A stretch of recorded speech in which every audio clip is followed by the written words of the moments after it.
Prólogo. Cielo claro, sin nubes. Era mayo de 1998. Yo tenía 15 años.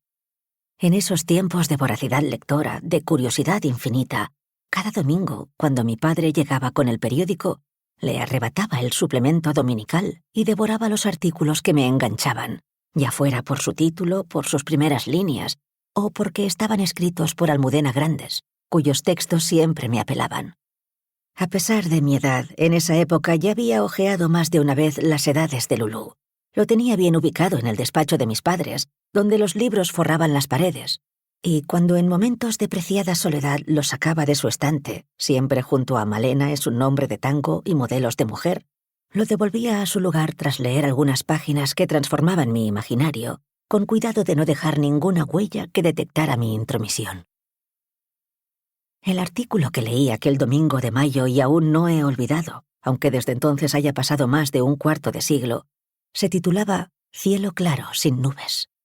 Lo leí 2, 3 veces y días después recorté la página con un cuidado que yo, desmañada por naturaleza, nunca solía poner en las cosas. No quería que ninguna palabra resultara maltrecha, y lo guardé en una carpeta en la que escondía textos y fotos que me importaban. Porque ese artículo me hablaba a mí. Hablaba de mí.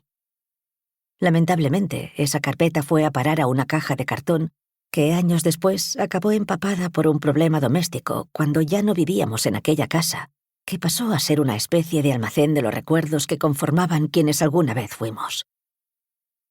A pesar de no haberlo podido leer de nuevo, me acuerdo de que en Cielo claro, sin nubes, Almudena contaba por qué había decidido llamar a su hija Elisa.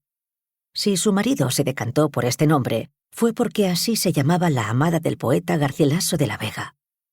Para Almudena, la razón era otra. El nombre de Elisa simbolizaba la trágica historia de amor entre Dido, reina de Cartago, y Eneas, héroe de la guerra de Troya. Elisa, que significa cielo claro, sin nubes, era como Eneas llamaba en la intimidad a Dido, antes de verse obligado a abandonar Cartago y partir hacia Italia, pues esos eran los designios del hado. Marcha que provocó el suicidio de Dido. En medio de un conflicto geopolítico, Almudena ponía el foco en lo pequeño. Porque lo épico, la mayoría de las veces, se encuentra en los detalles, como en este canto de la Eneida de Virgilio, donde lo que se esconde en la alcoba es más importante que lo que sucede en el campo de batalla.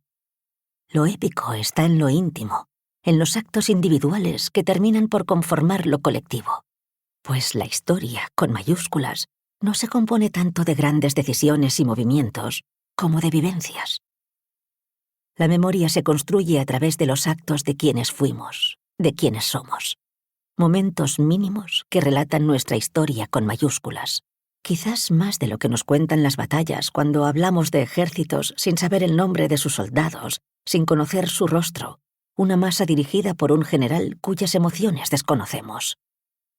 En el artículo, Almudena también hablaba de cómo su hija Elisa había aprendido a nombrarse a sí misma, con lo que ya era consciente de su existencia, y a medida que nombraba al mundo que la rodeaba, lo comenzaba a comprender, lo dotaba de sentido.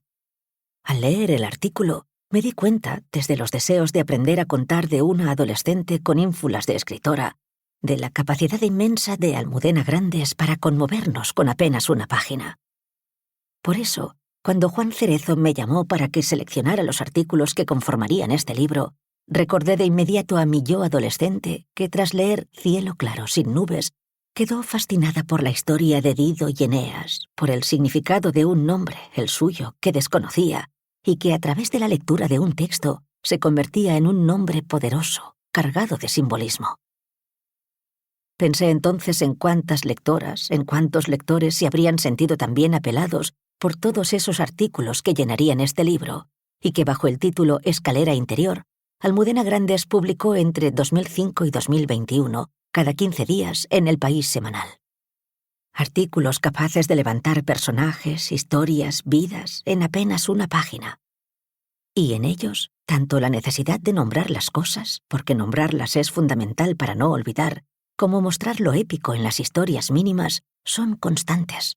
Rasgos siempre presentes en la escritura de Almudena Grandes.